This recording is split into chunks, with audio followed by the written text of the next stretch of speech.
Ted Kellner, Chairman of the GMC and Executive Chairman of Fiduciary Management, so welcome today. I'd like to make a few introductions of people that are in the audience. First, a special guest, the Danish Business Authority Minister of Business and Growth, who's embedded now in Scale Up. And Soren Boutrup is our guest. Soren, where are you? I haven't had a chance to meet you. Soren, welcome to Milwaukee. Welcome.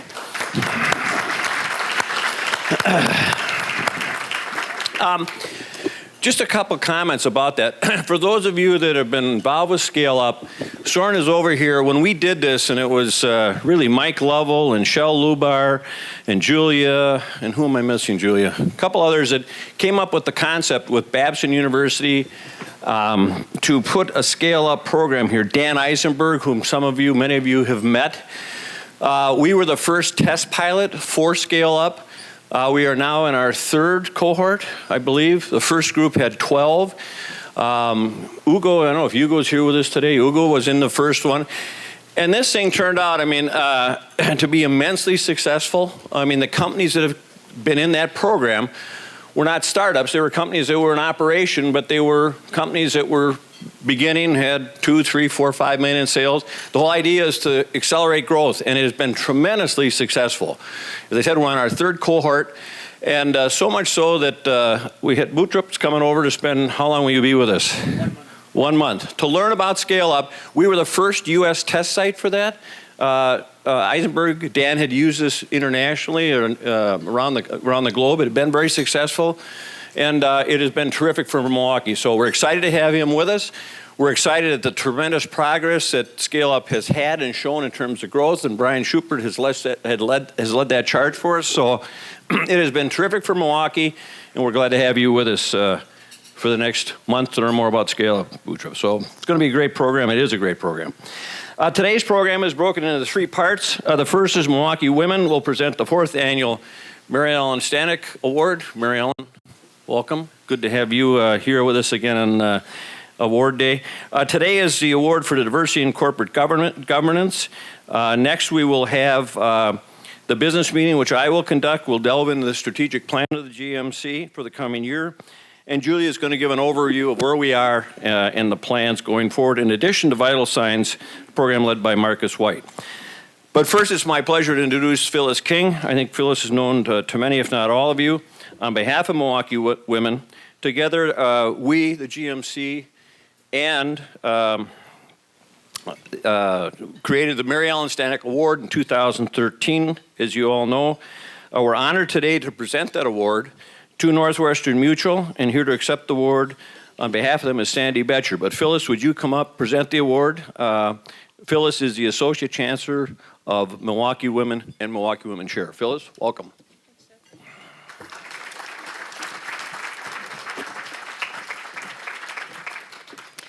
Thank you, Ted. As you remember, we created the Mary Ellen Stanek Award for Diversity in Corporate Governance at the 2013 annual meeting to recognize Mary Ellen as the outgoing GMC chair.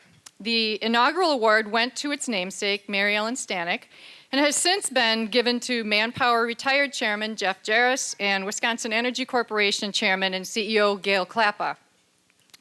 The award in Mary Ellen's name is given to an individual or an entity that exhibits leadership, influence, and impact, resulting in increased diversity on corporate boards in our region. So nominees are reviewed on an annual basis by the GMC Future Workforce Committee and by Milwaukee Women, Inc. In the 4th year of this award, it's with great pride that we give the Mary Ellen Stanek Award to Northwestern Mutual, the champion for diversity in the workforce. Northwestern Mutual's commitment to diversity is evidenced by their outcomes and their efforts. Their Tower and their Commons project is involving Milwaukee residents for more than 40% of the hours that are worked on the project. And it supports supplier diversity, encouraging emerging disadvantaged business enterprises and minority business enterprises to help provide the products and the services the enterprise needs. Northwestern Mutual also works to attract diverse talent through its Howard University partnership and supports mentoring opportunities for students at Washington High School. Its Diversity and its Inclusion Corporate Committee includes senior executives and key leaders showing their strong commitment to fostering diversity in the workplace and in corporate governance. So here to accept the 2016 Mary Ellen Stanek Award on behalf of Northwestern Mutual is Vice President of Facility Operations, Sandy Botcher.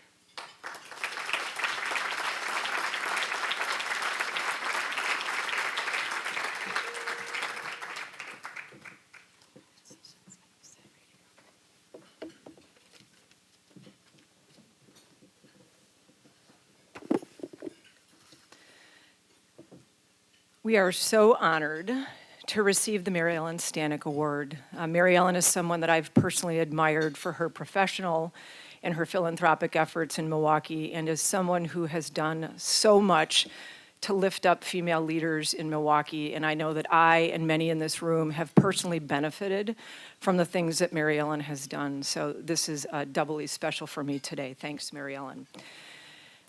For those of you who had to travel down here for lunch today, you probably endured a little bit of mess getting here, and I'm proud to say that I caused a lot of that mess.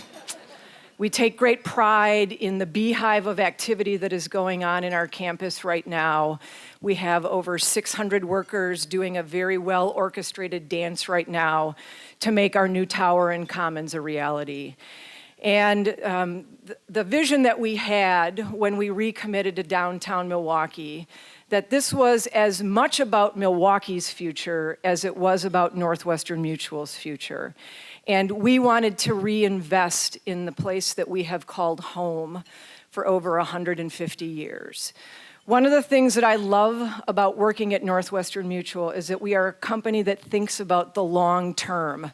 Everything that we do is designed to make sure that we follow through on the promises and the commitments that we make to our policyholders, to our employees, to our field force, and to the place that we have called home for 150 years. And so when we thought about how we would honor our commitment to Milwaukee, it was about keeping jobs here, it was about growing jobs here, but it was also about providing opportunity while we are building our new tower and campus for small businesses and Milwaukee residents to come to the table and help us with that. And so, as you heard from Phyllis, we committed that at least 25% of the contract dollars would go to small businesses, and we're delighted that today almost $105 million will go to Milwaukee small businesses, which is almost 30% of the contract dollars let today. And I would be remiss if I didn't point over at Rick Schmidt and tell you how important having a general contractor at the table who understands the values and commitment of Northwestern Mutual, because without their help, we wouldn't be making our vision a reality. The other thing that we committed was that at least 40% of the person hours would be worked by underutilized Milwaukee residents, people who have been unemployed or underemployed in recent memory. And because a picture paints 1,000 words, and because I used to teach junior high school and practice law, I like pictures. And so I want to show you a picture of a place up in Century City that we partnered with Benson Manufacturing. Benson is a national leader in building curtain wall. Curtain wall is a fancy name for the glass units that will soon be lining our tower and commons. And I have to tell you, the glass units that we are putting on the facade of our tower are simply stunning. And when you enter into our tower for the first time, you will see the huge expanse of clean glass that we have created so that the space inside that tower is light and engaging for all of the people that work there. And when you walk in there, I guarantee you it will take your breath away.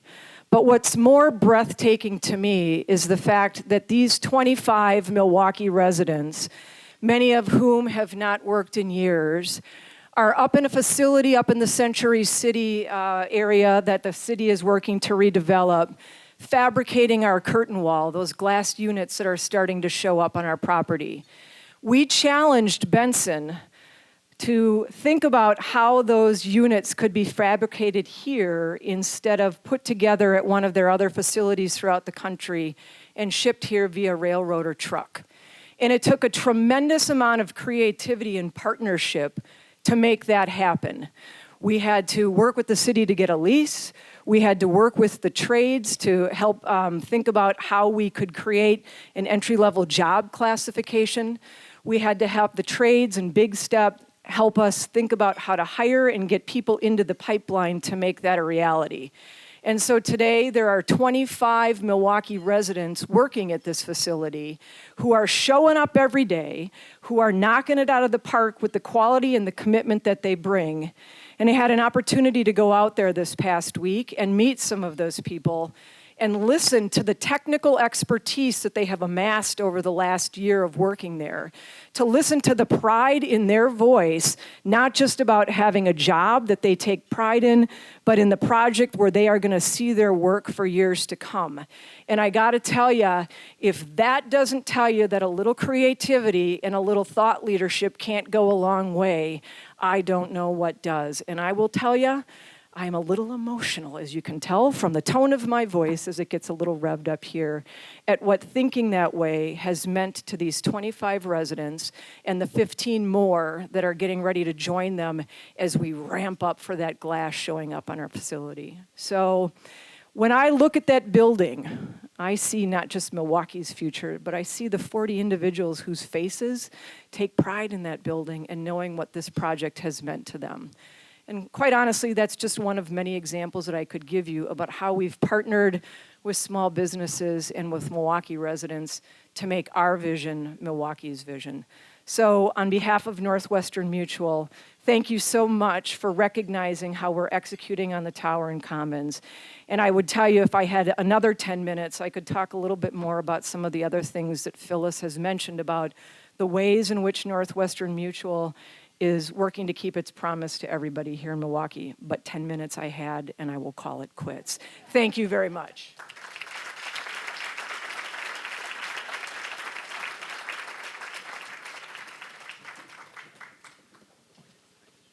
I didn't get a chance, but this is we are presenting to Northwestern Mutual and Sandy for the token of the wonderful job that they've done here in Milwaukee. So again, thank you very much, Sandy.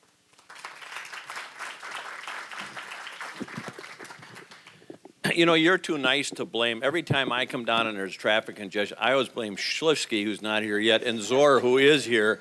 They're much easier targets than you are. But please convey to all your colleagues how much we appreciate Northwestern Mutual, what you've done in every aspect for Milwaukee diversity. Having NML as a partner makes everything better in Milwaukee. So thank you very much, Sandy. Appreciate that. Before we get to Marcus White and Julia, we have the perfunctory business meeting to handle, and I will do that briefly. Everybody should have at their table an annual report. There's also one in the mail giving you an update on GMC activities, committee activity. But at this time, I'd like to call the annual meeting to order. Everybody should have received a copy of the minutes of the 2015 annual meeting. Is there a motion to dispense with the reading of those minutes? Is there a second? Any discussion? All in favor? Aye. Opposed? Motion carries. Was that funny? I don't know. Second, a report. I am pleased to report that the GMC had a balanced budget in 2015. An audit was conducted by Riley, Penner, and Benton of our books. It was completed, and the results will be presented at the April Finance Committee and to the board. The GMC Board of Directors has approved the 2016 budget. Dues notices have been mailed out to members, and the hard work and the progress of each of the GMC committees is detailed in the annual report, which is at your desk. With that in mind, we have a slate of directors that I would like to propose for election to our board for a term that ends in February of 2019. They're indicated on the third column up on your slide. They are Linda Mellows, Jim Pop, Jonas Priesing, Austin Ramirez, Mark Sablejack, Nancy Sennett, and Mary Ellen Stanek. Do I have a motion to accept the slate as presented by the board of directors? Is there a second? All in favor? Aye. All opposed? All right, motion carries again. And now I'd like to introduce the program led by Julia, who will give us an overview of the GMC, along with Marcus White of Vital Signs, who I mentioned earlier, and its reflection on the 2010 strategic plan and where we go from here. Julia, Marcus?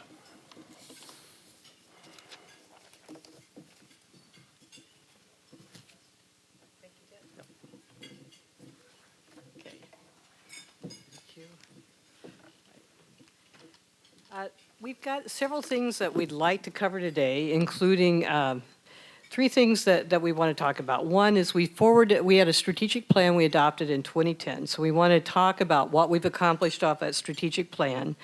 As with most strategic plans, we accomplished more than what we originally set out, so we also want to give you a year-end update for 2015. And then we also want to talk about the strategy and approach for our 2016 strategic planning process, which actually starts with today's meeting. So if you recall these are the three things we're going to go through. If you recall in 2010, a big focus was on education. And I'm not going to read through the goals because our time is limited, but you have them all in your document right here, so you can follow along if you'd like. But we really had four major things that we focused on. One was talent dividend, which is now a statewide effort called Inspire that's been adopted by DPI. Bradley Tuck, which currently has a refocus plan and a refocus commission as well. Milwaukee Succeeds, which we do in collaboration with many other partners with Greater Milwaukee Foundation in the lead. We focus on Goal 3 on college and career readiness. We were able to obtain a Lumina grant, which helps support a position within Milwaukee Succeeds. And we had just started Teachtown MKE, which really came out of Dr. Thornton coming and asking us for some help in recruiting teachers, and which we met those numbers, and now we are focused on retention. The second area of focus that we had was economic development. And during that time, our focus really was Mike, which was just beginning, which was focus again on innovation and talent. Out of that has come the Commons, as well as Walk the Talk and many other opportunities for innovation across companies and across colleges. The seed fund was one of the things we had on the table. We actually took that off the table because WEDC was making a lot of investment in that with individual accelerators, and we had private funds coming that met the need. Babson Global had started, which now is Scale Up, and which focuses on high growth potential small companies. And we just started our vibrancy projects with the Art Place America grant, which today has led us to create a placemaking in the Downtown Task Force, which is our work both in the neighborhoods and the downtown. The third area was effective government. And in effective government, if you take a look at what we said we wanted to do, which was one, get legislation passed for independently elected comptroller. We passed legislation related to county reform, county finances in terms of looking at that through the comptroller's office, and really encouraging more shared services. So we can check the box on all those strategies related to effective government. So this is really the work that we said we were going to do from 2010 to today, but I want to take a minute and look at where we're at actually with 2015. Most of the work that we just reviewed, when you look at it, it focuses on people and building innovation and talent. And Manpower defines this era by calling it the ingenuity of individuals and of the community. It's called the human age. And we think this is a fundamental component of our work in 2015 and going forward. So we'll start with our mission, which is live, learn, work, and play. And if you look at live, what we're doing is using the power and civic engagement to cross economic divides and accelerate the success of city and neighborhoods. In learning, you'll see many programs here that talk about how we develop highly skilled and innovative people with creative learning environments. With work, we're increasing job creation to change the significant disparity in our community. In play, we're creating vibrancy in the downtown and the neighborhoods. In the process, in the last 5 years, we've added stay, because much of our recent work is building a city where young people, particularly young people of color and students, want to live and stay. In working towards our mission, we've also tweaked our strategies a little bit. Each of our initiatives fits into one or more of three categories, and you actually can see this in your annual report. Innovation and talent, and you can see the number of programs listed under that. Economic prosperity, which is creating a broad, powerful platform for companies to grow in Milwaukee. And vibrancy of place, that this is a belief in the power of place, that we can use public spaces to increase civic engagement. So this is just a picture of how our work actually connects people, innovation, and place. We start at the high school level by reinventing high schools real time with our public school partners, and we link high school students to regional career opportunities. At the college level, through Mike's Commons and Milwaukee Fellows, we create learning environments and entrepreneurship, and we connect minority students to Milwaukee and the corporate community. Within the schools, we provide teachers with the support to succeed through Teachtown MKE. We work with civic innovators like Milwaukee and Creative Alliance Milwaukee and local neighborhood leadership to test new ideas that create stronger civic fabric. And with entrepreneurs of small companies that are now realizing large-scale growth and job creation and new innovation through ideas like Scale Up, Mike, BizStarts, Wibic. There's many, many partners in this field. We design and program public spaces to increase civic engagement. We try to connect across those economic divides and accelerate both the city and the neighborhood success. And with business and community partners, we can create a broad platform for companies to grow in Milwaukee, which at the end creates a global city in the human age. So in terms of how we get this done, we wanted to show you a slide of how our investment, your investment, actually accomplishes the work. Our educational programs make up 21% of our staff time and our budget. Economic development programs make up almost 50% or 49%. And our neighborhood and downtown task force work is captured in the downtown task force and creative placemaking committee, and that comprises 29% of our work. We also want to show you some of the numbers in terms of participation and impact. If you look at education, you can see that we've got 61% of MPS high school students this year pre-selected Bradley Tech as their school of choice. We said Bradley Tech's in a reset. That was up from 20% the year before. The Commons has aligned 22 educational higher ed partners, which is one of the first times that this has happened in the city. And Teachtown MKE helped to welcome more than 2,000 new teachers to Milwaukee. In our placemaking efforts, we focus on three major creative placemaking sites: Walker's Point, West Wisconsin Avenue, and the River West Harambe area. Our work in River West Harambe was funded with a $724,000 grant from the Kresge Foundation. And in that process, we've contracted with more than 50 artists and arts organizations. And our economic prosperity numbers look pretty good too. Scalerator companies have created 128 new jobs, and we've had 27 companies graduate from the Scalerator. And if you look at our numbers on diversity, we've really tried over this past several years to look through this lens of diversity and racial inclusion. Among the Commons students, 40% are a member of a minority community and 50% are female. We work in a number of majority minority communities like Harambe, and 33% of the Scalerator companies are owned by someone from the minority community. Beyond the numbers, we're starting to measure impact through outcomes in how we're living our mission. In Live and Stay, we know that the teachers that participated in Teachtown have a 13% higher retention rate in year one than those who did not. The 27 Scalerator companies increased their revenues by $30 million over the past 18 months, an increase of 30%. And in Play, more than 40,000 people attended the 2015 night markets. Hi, Ian. Thanks for your work on that, generating $200,000 in vendor sales and leading to perceptions of the downtown as a more vibrant, safe, and fun place. And in Learn, we had 65 students enrolled in the 2015 session of the Commons, with more than 90 students pre-applying for spring 2016, which, by the way, launches next weekend.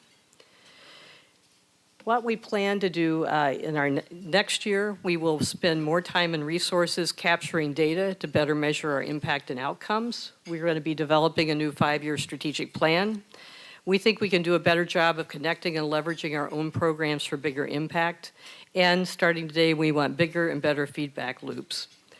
So this is the process for looking at the 2016 plan. We're going to start with feedback and data analysis. We need the feedback, and we're going to be asking surveys that we sent out for you to fill out, and we're also going to be using feedback from today's table discussions in that loop. We're going to look at current studies and data in our key focus areas, including our metric analysis. The next step is strategy and goal development. We are going to use the GMC committee meetings and community partner meetings for general input, and the goals and strategies will be developed at the committee level and reviewed at a fall 2016 Board of Directors meeting with our key partners. And finally, outcomes and metrics. We will work with local entities in outcome measurement to develop more effective testing methods. Outcomes and metrics are going to be developed at the staff level, and they're going to be reviewed by the committee, GMC committees and board. So this is our process really for our strategic planning going forward. But we want to start with actually some outside data. We think that taking that snapshot of what's going on in Milwaukee right now is important. So we've asked Marcus White of the Greater Milwaukee Foundation to join us today to provide some context on the state of Milwaukee with a review of the most recent vital signs report. We know this information is going to inform your discussion today and our work over the next year. Marcus is the Vice President of Civic Engagement, and he guides community engagement for the Greater Milwaukee Foundation's efforts. And he helps the foundation bring people together who often don't see eye to eye to find common ground and achieve consensus on urgent community issues. He joined the foundation in 2008. He previously spent 7 years as executive director of the Interfaith Conference, and under his leadership, Interfaith helped lead issues addressing affordable housing, poverty, hunger, and racial justice. And probably one of the more pertinent things for today is that he came back from vacation a day early from Mexico to present to us today. So Marcus.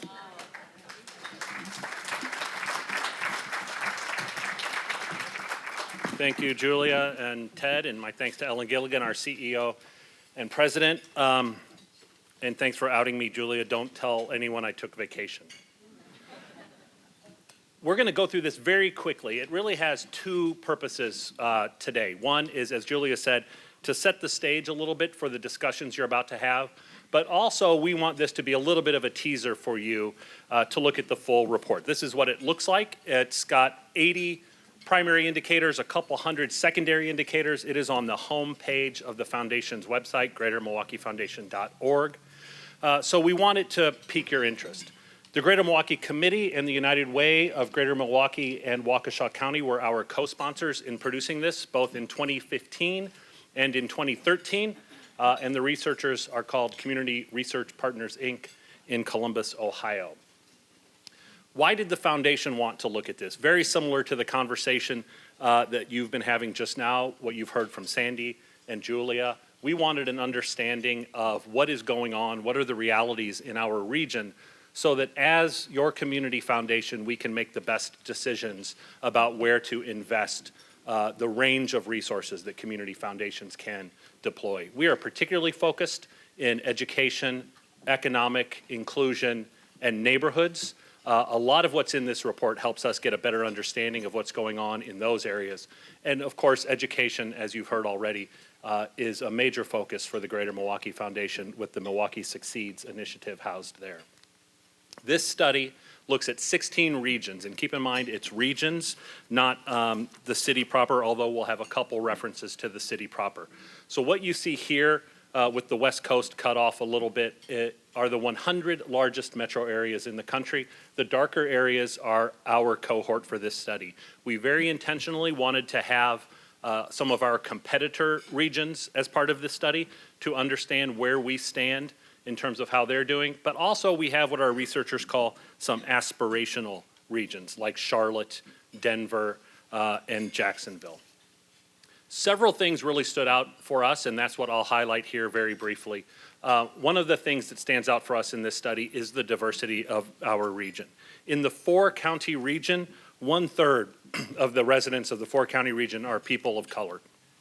I find myself sometimes in audiences that are surprised by that level of diversity. It is the 6th most diverse region in this study of 16 regions.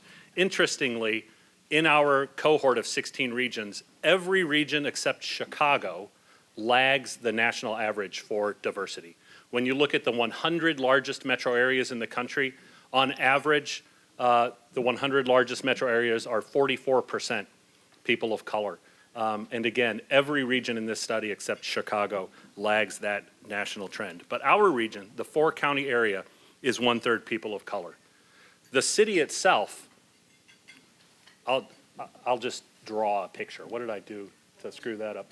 The city itself, and as many of you know, several years ago crossed a threshold where there is no longer a single majority group. Thank you. There's no longer a single majority group in the city of Milwaukee. Thank you very much. The city of Milwaukee, that's the metro area for youth. Let me back up. City of Milwaukee is now 53% people of color. Just recently, in the last couple of years, we hit a point where the city is 40% African American. So we are at a point now where the city has no single majority racial or ethnic group. This is not in vital signs, this is supplemental data, but it's something that really jumped out at us. When we ask about the 4-county region, again, the WOW counties plus Milwaukee, people under age 25, nearly half the people under age 25 in our region are people of color. So as the Community Foundation, looking ahead, looking a generation ahead sometimes, that confirms for us that communities of color are going to drive a lot of what happens in this region. Communities of color are the future of this region, when at a point right now that nearly half the people under age 25 are people of color. That tells us that this is an area that needs targeted, concerted efforts, and hence the Milwaukee Succeeds effort. So while we are very diverse as a region, one of the more diverse in the cohort, while those communities of color are particularly young, we see here in terms of population growth for the region that we are not drawing people to the region as we might like. You see that we're in the bottom half there in terms of population growth. The top is what we might guess: Denver, Charlotte, Nashville. Denver's almost an outlier, and I think a lot of us know that about Denver. Its average age for their region, it's a large geographic region, their age is declining. They have in the study the highest income for African American households, and they have the highest percentage of African American families making over $75,000 a year. They also have the highest rate of brain gain. Again, that doesn't surprise us. We all probably know people who have moved to Denver at some point. When we look at the median age, and this goes hand in hand with looking at how diverse people under age 25 are, this is, by the way, what the entire study looks like. Every page in the study for each indicator looks like this. On the right, you see the chart. We're right in the middle for median age. There's nothing terribly newsworthy about where we are. And I know you can't read all these numbers, but the point is that we're right in the middle, nothing newsworthy, until you break it out by race. And what you see there is that we have one of the older white communities in the study, and we have some of the youngest communities of color in the study. We have the second youngest African American community in the study. We have the 4th youngest Latino community. And the difference in median age between whites in our region and Latinos in our region is 18 years. You have nearly a generational difference between the white community's age and the Latino community's age. And that ought to tell us a lot about perhaps differences in how we perceive things. We hear a lot, and you would see it in this report, about segregation and how segregated our region is. That is not news to anyone here. It's detailed more in the report. But another thing that's in the report that was particularly interesting to us is to see what percentage of people of color live in the city. So in the city of Milwaukee itself, not the county, but in the city of Milwaukee, 75% of the people of color in the region live in the city of Milwaukee. That might not surprise a lot of us who know the region well, but what is interesting is that nationally, when you look at the 100 largest metro areas, we recently crossed a point where, on average, for those 100 largest metro areas, every racial group in the country now has a majority that lives in the suburbs. The last group to reach that point was the African American community. In the year 2000, 44% of African Americans in major metro areas lived in the suburbs. In 2010, it became 51%. So we're now at a point where in every group that the census tracks, in the 100 largest metro areas, on average, across those areas, a majority of every racial group lives in the suburbs. So you can see that we are at the end of that average with only 25% in the suburbs. Again, we're flying through this to just give you a flavor for what we saw and why we have some of the areas of focus that we do at the Greater Milwaukee Foundation.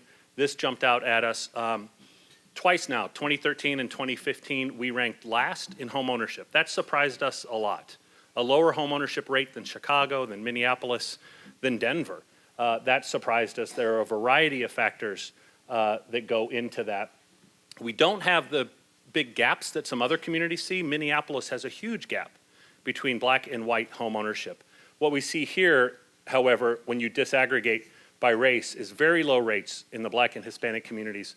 And whites, 70% of whites own their home, and that ranks us 14th out of 16. 3 reasons in particular that we want to know more about that and think it's important. We think it's important for neighborhoods, for stability in neighborhoods. We think that's probably a factor in a high rate of student mobility and switching schools frequently. We also know that home ownership often equals access to credit, which often equals access to opportunity. We have seen some very good trends in this study in terms of young people and things that are happening with young people. Not only has our dropout rate improved, you see it dropping there in the trend, but we rank 3rd out of 16. And when you look at that bottom half of the cohort, we do much better than most of this study. The dropout rate is calculated by looking at people aged 15 to 19 who are neither working nor enrolled in school. So not only are we doing well there, but we've seen improvements in recent years. As we know, there's been a very concerted effort here led by the United Way to address teen pregnancy. Again, like the dropout rate, we've seen a very good trend there, marked improvement in recent years due to, we believe, the concerted effort and targeting attention on that. We also rank number 1. We do very well in the rate of higher ed enrollment. We have great universities and colleges in our region. It's clear that that draws people to our region. We have a higher rate of people engaged in higher ed than anybody else in this study. The challenge is, as you've heard earlier, retention. We're not retaining people. When you look at education attainment, high school, some college, we're middle of the pack. When you get to graduate degrees, we drop way down. So we are drawing people here for school and for graduate school, but we're not keeping them here. The poverty rate, again, like the segregation indicator, is something we're all familiar with, we hear a lot about. What was newsworthy in this study is that between the 2013 study and the 2015 study, our region moved from the middle tier to the bottom tier. And during this period of economic recovery nationally, we were one of only 4 regions that lost ground on poverty. We saw our poverty rate go up between these 2 studies, and again, only 4 did that. This disaggregates the data to pull the city out. You see the blue is our metro area, and the white is the nation. Our poverty rate as a metro area is identical to the national poverty rate. Again, nothing unusual, we're not an outlier. When you look at the city, however, on the left, and you see that it is double the national poverty rate when it's the city isolated. Again, we all know this. We understand that this region not only has racial segregation, but we have very concentrated poverty. The question for all of us is, does that call on us then to have targeted, concerted efforts to address poverty? And part of what we heard today about Northwestern Mutual and their commitment is to indeed target that and try to create opportunity in communities where it's most needed. Similarly, household income, we're right in the middle of the pack. We're the same as the nation. We're the same as the state, actually. But when you disaggregate by race, and again, you'll see this in the study, you see huge gaps. Some of the biggest gaps, not the biggest, but some of the biggest gaps in income. Again, confirming for us that that's where we need to focus. I don't know why I keep doing that. Oh, but I figured it out by myself. What do you know? We know our heritage as a manufacturing city. It's a source of pride in this region. We have 14% of our workforce engaged in manufacturing. That is the highest percentage out of the 16 in the region. We have a higher percentage of workers engaged in manufacturing than any other region. You see here, every region is declining in that sector. Manufacturing jobs have been declining in all of them. We have been almost holding our own, not quite, but against half that cohort, we're doing much better. So we engage a higher percentage in manufacturing than anyone else. However, it is a declining sector, but not declining nearly at the rate as it is in some other regions. This is from a report that was done years ago. A lot of you will remember this. John Schmidt, a Journal Sentinel reporter, did a series looking at the global competition and the impact it had on industry in Milwaukee. I don't expect anybody to be able to read that from here, but the point was there was a time not that long ago where the African American community ranked very well in terms of income nationally, in terms of education attainment nationally. Our point with this is that we know that our region can be a region that is more prosperous for all. It doesn't have to have the kind of pronounced disparities that we have right now. You heard a lot about scale up and what's happening through the Greater Milwaukee Committee. Indeed, this confirms for us that it's an area that needs that kind of concerted, targeted effort. In terms of entrepreneurial opportunity, our researchers define this as people who are self-employed and creating a business. We rank last in terms of that. My sense is that that's a little bit cultural in our region, that this is a region where you grow up and you go to school expecting that you're going to go to work for someone, instead of a culture perhaps that has more encouragement and support for starting one's own business. The efforts like you heard about today would address this. This data just confirmed for us that indeed it's an area that we need to be focused, especially in minority-owned businesses. We are at half the rate in terms of the percentage of businesses owned by people of color. We're at half the rate of the national average. We're a very charitable region. Of course, at the Greater Milwaukee Foundation, we were pleased to see that confirmed. We know it. This confirmed it for us. The percentage of adults who donate to charity in the course of the year, we rank very well and well above the national numbers. And in terms of people who give of their own time and volunteer, we also rank very well there. We are second for charitable giving and for volunteering, second out of 16. Just for fun, we broke down some of the numbers and said, what if our region was a village of 100 people? What would our region look like? And we have more about this in another version of this presentation. But 7 of the 100 would be born outside this country. Our researchers see that as a positive. They see that as drawing people to the region. I am one of those 7, so I was glad to hear that they saw it as a positive. Interestingly, look at that, the second box. Out of 100 people in our village, 24 are children and 14 are seniors. That tells you we do have a very youthful region. And indeed, if we want to be a globally competitive region, we're going to need to be diverse, and we are, and we're going to need to bring the next generation into the skills and leadership that they need for our region to be competitive. Lastly, at the very bottom there, we found it interesting. We talk about percentage in poverty, and we see a disparity. But when you talk about raw numbers, there are as many white people as black people in poverty in our 4-county region. So lastly, we know, you all know in this room, that the disparities, especially the income and education disparities, hold our region back. That indeed, we can be a more vibrant region for everyone. We know that that's possible. We have been, in the past, a more vibrant region for everyone. We believe at the foundation that the Greater Milwaukee Committee and the Greater Milwaukee Foundation are the types of organizations that can be out here articulating a truly aspirational vision for our region. A lot of that is happening now. The Downtown Task Force, the education work that we've all been partnering in with a lot of you in this room, especially around Milwaukee Succeeds for years, and the focus we have on neighborhoods. We believe that those are 3 strong components in building a stronger region. We know that today we have to be globally competitive. We have to be a 21st century region. It is, I believe, the younger people in the community and the diversity of our community that is going to position us well for that. And we are engaged, as is the GMC, in efforts to bring all sectors to the table with their best thinking and their investments to ensure that we become that kind of region. Again, that was an hour's worth in like 11 minutes, so I apologize for talking so fast. The full report is right on the home page of the foundation, and we have a few hard copies here, should you want that. Thank you.